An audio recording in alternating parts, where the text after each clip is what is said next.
Mr Speaker, to the Minister of Finance, does he stand by his statement that the total external debt is clearly New Zealand's single biggest vulnerability? The Honourable Bill English. Mr Speaker, yes, and I'll just explain that for the benefit of the member who seems to want to make this significant problem worse. Last year the OECD said that New Zealand had, quote, one of OECD's highest level of foreign debt, the result of sustained and sometimes large current account deficit. It reflects a long period of unbalanced growth. By the time this government was elected, simply servicing that external debt was costing over $13 billion, more than $6,000 per household per year. That's one reason why New Zealand was placed on negative credit watch following the global crisis. We just escaped a downgrade, a sharp lift in interest rates and a deepening of the recession because of the responsible approach taken in last year's budget. The Honourable David Cunliffe. Mr Speaker, when will the Minister make clear to New Zealanders that of that total external debt, by far the majority is private debt rather than Crown debt? And therefore, why is it that his solution to that problem is to cut needed programs from the government budget rather than addressing the private external debt at its core? The Honourable Bill English. Well, Mr Speaker, we have made it clear that a fair chunk of it is private debt. As it happens over the next 4 or 5 years, the growth in New Zealand's external debt, which is currently $170 billion, the growth in it is largely driven by increases in government borrowing, and it's forecast to reach $250 billion. So that is why we are wanting to manage government expenditure. The member has a different view. He thinks that that's a low number and therefore the government doesn't matter if the government runs up debt. We happen to disagree and we're happy to debate the issue.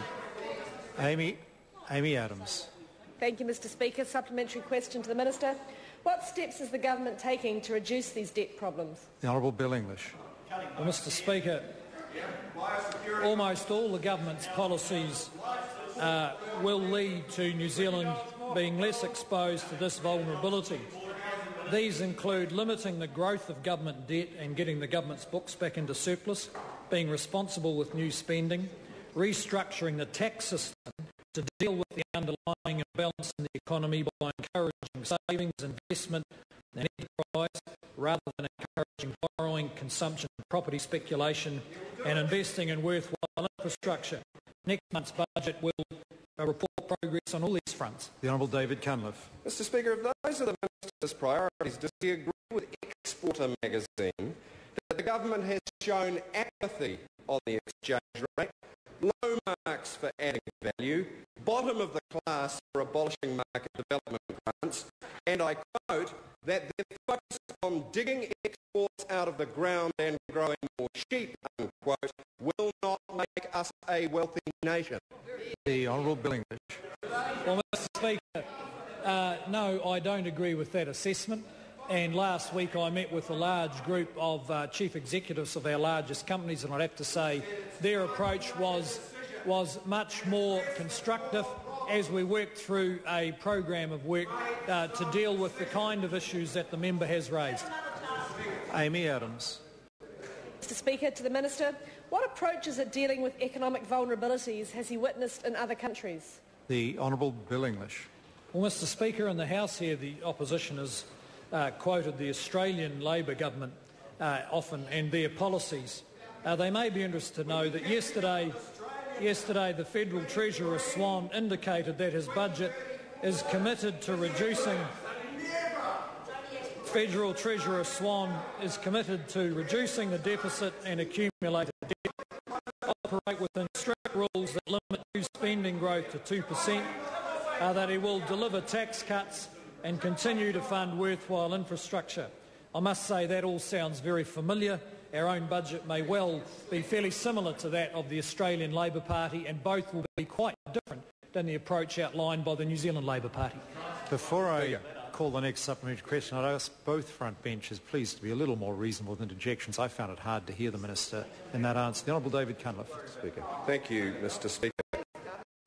Can the Minister confirm that in suspending contributions to the New Zealand Superannuation Fund, giving tax breaks to polluters, to continue polluting, cutting investment in R&D and borrowing to give tax cuts to his rich mates.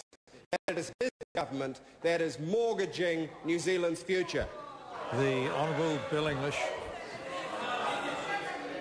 Well, Mr Speaker, I'm sure the member will be happy to outline in detail his plans to increase more rapidly the burden of debt that Point of order, the Honourable David Cunliffe. Established convention in the House that a minister, particularly a Minister of Finance just before a budget, can't cover for his own lack of policy by inviting the opposition to write. Order.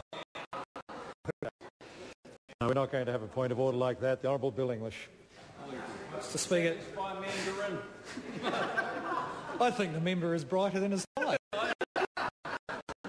Mr Speaker, the answer to that is no. Question number 8, Dr Paul Hutchison. Thank you. Speaker, to the Minister of Health, what reports has he received of improvements to frontline emergency ambulance services? The Honourable Tony Ryle. Mr Speaker, members may recall that the government invested an extra $48 million over 4 years for ambulance services, including 100 extra paramedics. I'm pleased to advise today that almost half of those 100 paramedics have started work and the rest are on track to be recruited this quarter. This is already making a significant impact on ambulance services, especially on the ability to have double crewing for call-outs in some areas.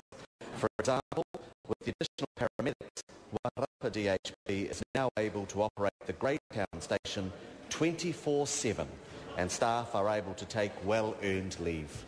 Dr Paul Supplementary. Hutchison. Thank you, Mr Speaker. To the Minister, what other improvements to frontline ambulance services can the Minister report? Honourable Tony Ryle. Mr Speaker, yesterday my colleague Nathan Guy and I attended a celebration of care closer to home in Kapiti.